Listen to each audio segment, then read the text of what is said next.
May it please the Court, Terry Gutman Valdez on behalf of the United States Blood Bank.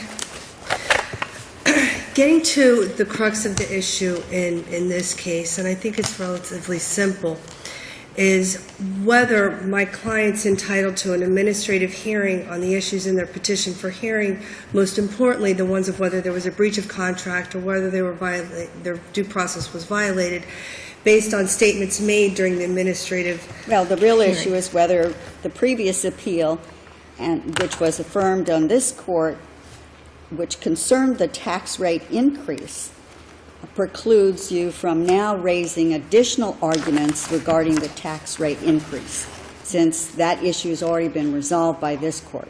Okay. And, Your Honor, I would direct you on that exact issue. I think the most dispositive case is Felder versus the State of Florida Department of Management Services at 993 Southern 2nd 1031. It's a first DCA case. And in that case, they determined that there was one issue in the second lawsuit that wasn't within the jurisdiction of the administrative judge. Likewise, in this case, this court has already taken notice of the records and everything filed in the preceding case. And if I could direct you to page 54 of the record in 3D11-1705, that is a notice of hearing that tells you what jurisdiction or what issues the special deputy had jurisdiction over. And that was only whether the liability for the unemployment compensation was properly determined pursuant to the statutes, which is the transferring of the rate. That was the only issue that he was allowed to determine, and that was the only issue that thus went up on appeal and was before this court. In this case, during that administrative process, there were statements made about the fact that the tax agent, the agent that increased the rate, knew that there was negotiations resolving another case and intentionally waited until that was disposed of to then put my client on notice and retroactively. But this alleged settlement agreement predated the tax increase. It predated the appeal. It predated all of this. So it could have certainly been included, don't you think, in the original action below? No, because the tax rate was applied retroactively to... But at that point, couldn't there have been the argument made, wait a minute, this settlement agreement would preclude the tax increase that's being argued as appropriate here? No, because he doesn't have jurisdiction to determine breach of contract. And in the case that I just cited to you, the Felder case, that dealt with a tort issue that was raised in the lawsuit. Likewise, this, which deals with the due process and the breach of contract, a special deputy within the agency can't determine whether the agency breached a contract or violated due process. He can only determine and apply the statutes. And at page, what they say here is, and this is on head notes 10 and 11, although the doctrine of res judicata applies to decisions rendered by an administrative body in its judicial capacity, it does not apply to the appellant's claim of negligence, which sounds in tort. The ALJ could not have resolved this tort claim because there is no statutory authority for assumption of such a jurisdiction. Likewise, in this case, the DOA judge had no authority to determine a breach of contract or a violation of due process. He can only determine statutorily whether they met the criteria to transfer the rate to my client. Should one action have preceded the other? Well, that would go to the statute of limitations action. I mean, my client fairly believed that the statute didn't apply because there was no, because the managerial controls were not in place, and went through that and didn't want to start a separate proceeding when he believed he would have prevailed here on this issue. In addition, we couldn't have known when we filed this appeal, because that testimony came out during the hearing, that there was that intention, which goes to, you know, I mean, what the state did was really bad. I mean, they admitted she knew that they were resolving these issues and intentionally withheld doing the retroactive application until after, and that only came out during the underlying administrative proceeding. Had we prevailed, it would have been moot, so there was no sense to start a second But it proceeding. just doesn't make sense that once there's a ruling that the tax rate increase was appropriate, and that's affirmed, that you now go back and to be able to argue additional arguments that could have been made, perhaps at a different venue, that also attacked the same rate increase. That same argument was available in Felder, and they said because it wasn't presented, because that judge would not have had jurisdiction on that issue, you can raise it secondly. And in that case, and probably likewise, we could have tried to go to court, but we went through the administrative processes provided for in 120 by filing the petition for review. It's identical to that case, because all those issues existed when he had his administrative hearing regarding his pension. Thank you very much. I'll reserve the rest of my time. May it please the Court, my name is James McCauley. I'm here on behalf of the Department of Revenue, the appellee. I'll start out by saying I asked the Court to take judicial notice of the previous docket in 1705, and that the reason I did that, among other reasons, is because there's a claim here that there was a breach of contract. Now, first of all, of course, no contract was appended to any of the petitions. It's not in the record. And the contract being a settlement agreement with the Department of Revenue. Now, if you look at the special deputy's findings in your previous docket, and I'm going to read briefly from it, they come to one point, that the corporation, that is this corporation that's appealing, is not the corporation which settled with the Department of Revenue in that case. So it's not the same corporation. And therefore, there is no breach of contract with this corporation. Secondly, the rate increase, as was pointed out in the testimony at the hearing as well, is the rate increase was based on a different reason than the settlement with the Department of Revenue. The previous corporation, as the special deputy said, at the time of the discovery, the former corporation was involved in a protest with the Department of Revenue involving an outstanding indebtedness, period. The Department of Revenue decided not to take any action regarding the transfer of the workforce until the dispute involving the former corporation was resolved. There were unpaid unemployment taxes by the former corporation. This corporation has the same name because there was a corporation which absorbed the former corporation, then changed its name back to the same name as the prior corporation, but they're separate corporations. So this is not a breach of contract because it's not the same corporation. The rate increase had nothing to do with the settlement agreement before, as this Court observed through the special deputies. But that's really a merits issue that we can't reach. In other words, we can't really decide whether these are two separate entities and thus the merits of the breach claim can't be prosecuted. We can't really reach that issue here, can we?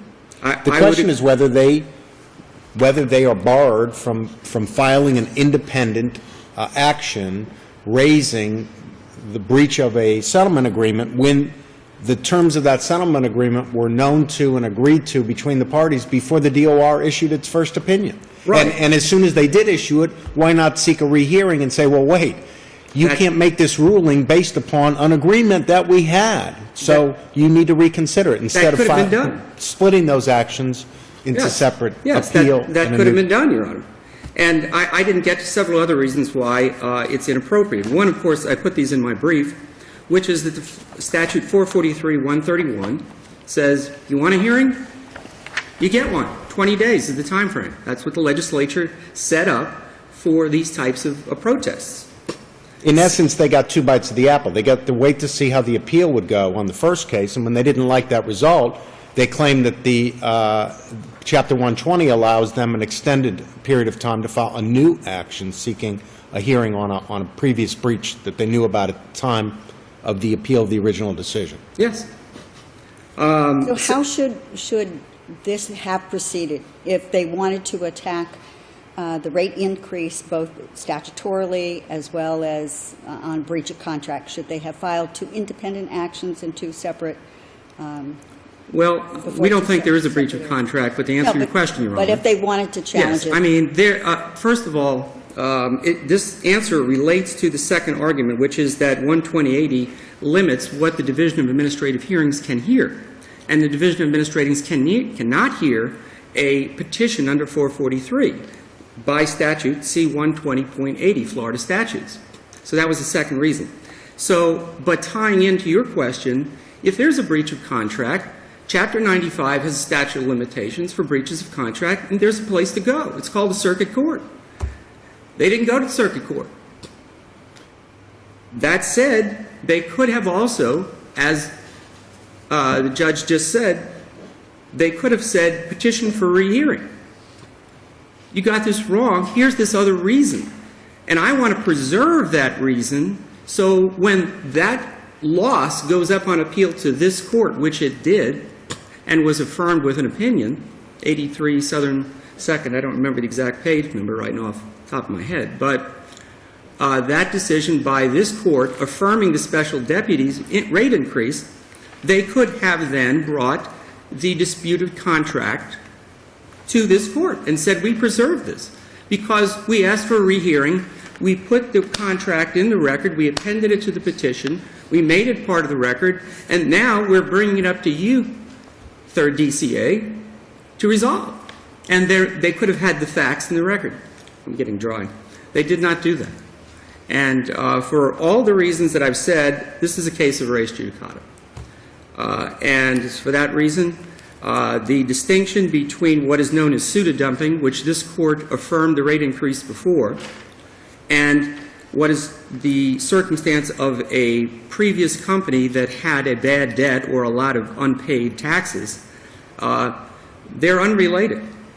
The last point I would make, although this is, and you can go into your record in 1705 and look at the special deputy's findings, which I have in front of them, and it was very clear from these findings that all of this was available to be argued in the last appeal. If there's a breach of contract here, and there isn't, the only breach occurred in July 4th, 2010, under the petitioner's position, which is that they improperly increased my rates when you had already set up this settlement agreement. The two are unrelated, but July 24th, 2010 was the date that any breach of contract occurred. That could have been brought to this court and should have. Thank you. Thank you. If I could address briefly a couple of the issues. And if you look at the docket here, we tried to add additional information from a prior petition that was granted, which is the petition that resulted in the old settlement agreement. But that was denied, so that's not before you, but I will put that out there. That was a petition that was granted.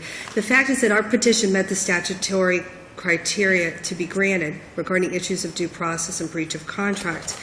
In this case, and Your Honor hit it right on the head. We just want a hearing on the dispositive issues. The dispositive issues are not here before you.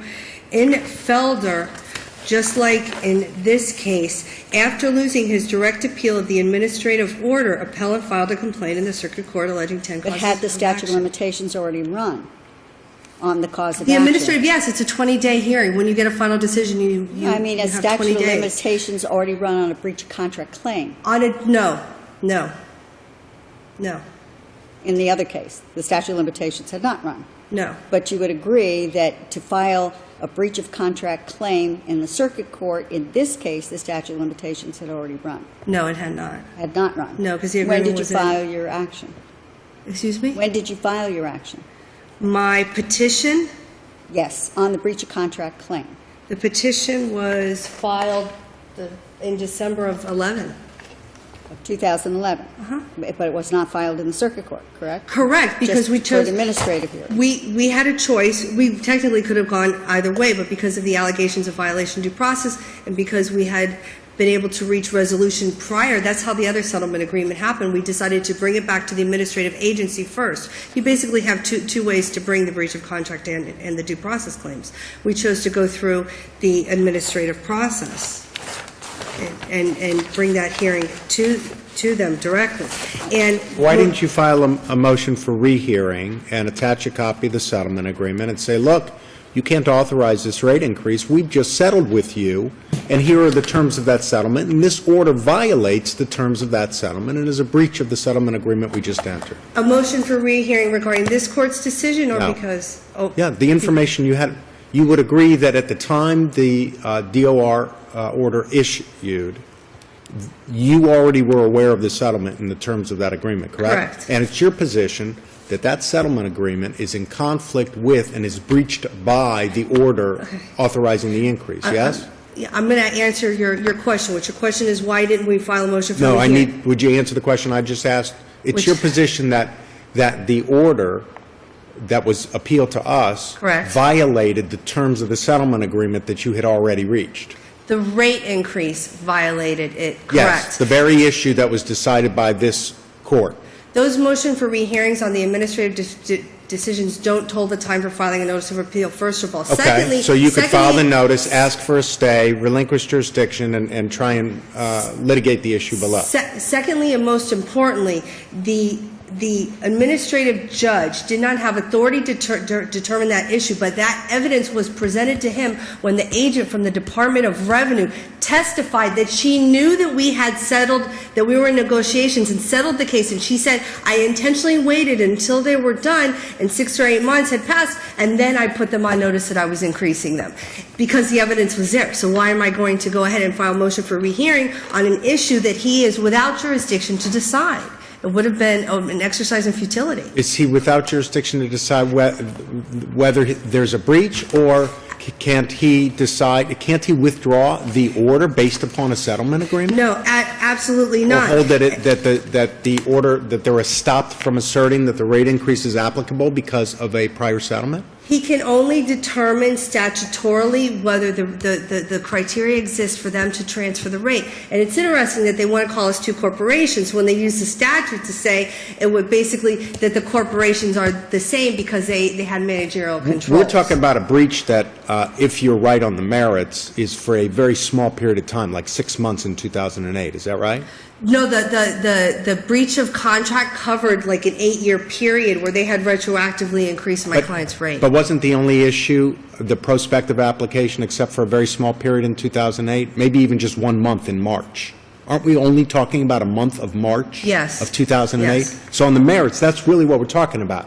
The increase of the unemployment tax rate for the period of March of 2008, on the merits, even though we're not reaching Yes, that issue. Yes. Okay. And I will tell you, Felder exactly hit the nail on the head. These ALJs have very, very limited jurisdiction. They don't have jurisdiction, just like in Felder, to decide the tort. They can't decide the breach of contract, the violation of due process, and those other things. Thank you. We'd like our hearing before Judge.